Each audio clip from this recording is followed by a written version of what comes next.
ಶ್ರಾದ್ದದ ಕುರಿತಾಗಿ ಒಂದು 4 ಜಿಜ್ಞಾಸೆಗಳು. ಅದಕ್ಕೆ ಉತ್ತರ ಇಲ್ಲಿದೆ. ಧರ್ಮಶಾಸ್ತ್ರಜ್ಞರು, ಜ್ಯೋತಿಷ ಶಾಸ್ತ್ರ ಎಲ್ಲವನ್ನೂ ಬಲ್ಲಂಥ ಒಂದಿಬ್ಬರನ್ನ ನಾನು ಇದರ ಸಲುವಾಗಿ ಮಾತನಾಡಿಸಿದೆ. ಅದರ ಉತ್ತರ ಇಲ್ಲಿದೆ. ಅದನ್ನು ನಿಮ್ಮಲ್ಲಿ ಅನೇಕ ಜನರಿಗೆ ಕಳಿಸಿದ್ದೇನೆ, ನಮ್ಮ ಗ್ರೂಪಿಗೆ ಮತ್ತು ಮತ್ತೊಬ್ಬರು ಜಿಜ್ಞಾಸುಗಳಿಗೂ ಕೂಡ.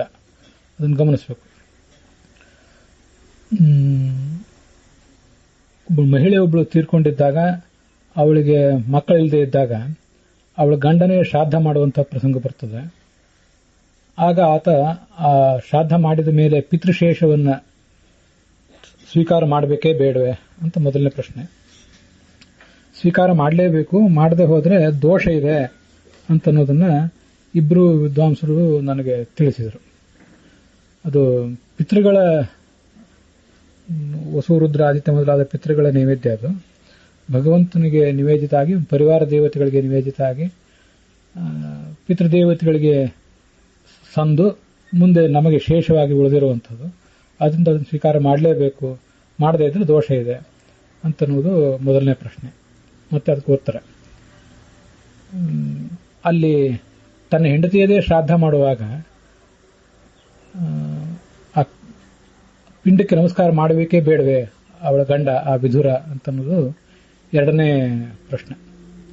ತನ್ನ ಹೆಂಡತಿದೇ ಶ್ರಾದ್ದ ಆದ್ರಿಂದ ಅಲ್ಲಿ ಪಿತೃಶೇಷ ತಿನ್ನಬೇಕೇ ಬೇಡವೇ ಅಂತನ್ನೋದು ಮೊದಲನೇ ಪ್ರಶ್ನೆ ಆಗಿತ್ತು.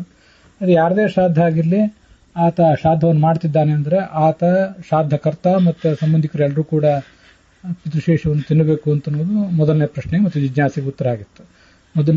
ಜಿಜ್ಞಾಸೆ ಆಗಿತ್ತು, ಅದಕ್ಕೆ ಉತ್ತರವೂ ಆಗಿತ್ತು. ನಮಸ್ಕಾರವನ್ನು ಕೂಡ ಮಾಡಲೇಬೇಕು. ಯಾಕೆಂದ್ರೆ ಅಲ್ಲಿ ಆತ ತನ್ನ ಪತ್ನಿಗೆ ನಮಸ್ಕಾರ ಮಾಡೋದಲ್ಲ, ಪತ್ನಿಯ ಹಿಂದಿನ ತಲೆಮಾರು ಇರ್ತದಲ್ಲ, ತನ್ನ ತಾಯಿ, ಅಜ್ಜಿ ಮೊದಲಾದವರು ಅಂತೂ 3 ಜನರಿಗೆ ಶ್ರಾದ್ದ ಮಾಡ್ತಿರ್ತಾರೆ. ಆ 3 ಜನರಿಗೆ ಶ್ರಾದ್ದ ಮಾಡೋದಾದ್ರಿಂದ ಅಲ್ಲಿ ಹಿಂದಿನ 2 ತಲೆಮಾರುಗಳಿಗೆ ಅವನು ಶ್ರಾದ್ದ ಮಾಡೇ ಮಾಡ್ತಾನೆ. ಅವರಿಗೂ ಮಾಡಿದಂತೆ ತನ್ನ ಹೆಂಡತಿಗೂ ಶ್ರಾದ್ದ ಮಾಡಿರ್ತಾನೆ. ನಮಸ್ಕಾರ ಮಾಡುವಾಗ ತನ್ನ ಹಿಂದಿನ 2 ತಲೆಮಾರುಗಳಿಗೆ, ತಾಯಿ ಮತ್ತು ಅಜ್ಜಿ ಅನ್ನುವಂತಹ ತಲೆಮಾರುಗಳಿಗೆ, ಹಾಗೆ ವಸುರುದ್ರಾದಿತ್ಯ ದೇವತೆಗಳಿಗೆ, ಮುಖ್ಯ ಪ್ರಾಣನಿಗೆ ಮತ್ತು ಅಲ್ಲಿರುವಂತಹ ಭಗವಂತನಿಗೆ ಆ ನಮಸ್ಕಾರ ಸಲ್ಲುತ್ತದೆ. ನಮಸ್ಕಾರವನ್ನು ಕೂಡ ಈ ಅನುಸಂಧಾನದಿಂದ ಆತ ಮಾಡಬೇಕು.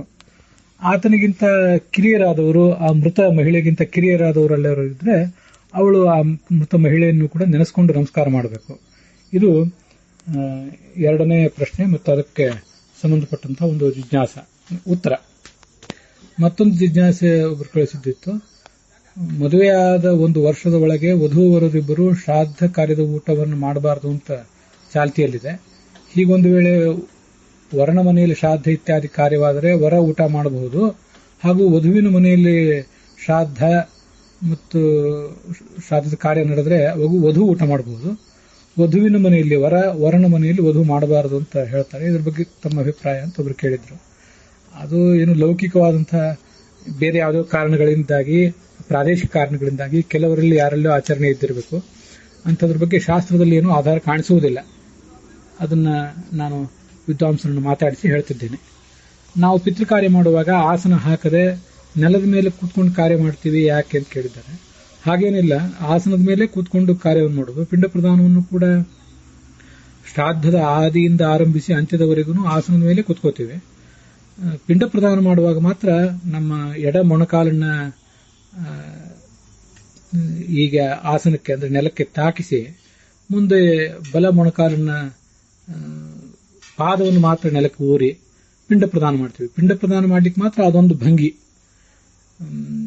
ಎಡ ಮೊಣಕಾಲನ್ನ ಊರಬೇಕು ನೆಲಕ್ಕೆ, ಅರ್ಥಾತ್ ಆಸನಕ್ಕೆ. ಬಲ ಮೊಣಕಾಲನ್ನ ಪಾದ ಮಾತ್ರ ಊರಿ ಪಿಂಡವನ್ನು ಕೊಡಬೇಕು. ಹಾಗಾಗಿ ಆಸನ ಹಾಕದೆ ನೆಲದ ಮೇಲೆ ಕೂತ್ಕೊಂಡು ಶ್ರಾದ್ದವನ್ನು ಮಾಡೋದು ಎಲ್ಲೂ ಕಂಡಿಲ್ಲ. ಯಾವ ಕಾರ್ಯವನ್ನು ಕೂಡ ಆಸನ ಹಾಕದೆ ಮಾಡುವಂತೇನೂ ಇಲ್ಲ. ಇದು ಕೂಡ ನನಗೆ ಕಂಡು ಬಂದಿದೆ. ಹೀಗೆ ಶ್ರಾದ್ದದ ಕುರಿತಾಗಿ 4 ಜಿಜ್ಞಾಸೆಗಳು ಮತ್ತೆ ಅದಕ್ಕೆ ಸಂಬಂಧಪಟ್ಟಂತಹ ಉತ್ತರಗಳನ್ನು ಕೂಡ ನಾನು ಕಂಡುಕೊಂಡದ್ದನ್ನು, ಜಿಜ್ಞಾಸೆ ಮಾಡಿ ತಿಳ್ಕೊಂಡದ್ದನ್ನು ತಮ್ಮ ಗಮನಕ್ಕೆ ತಂದಿದ್ದೇನೆ. ಇದನ್ನು ಕೇಳಿ ನಿಮ್ಮ ಅಭಿಪ್ರಾಯ ಹೇಳಬೇಕು.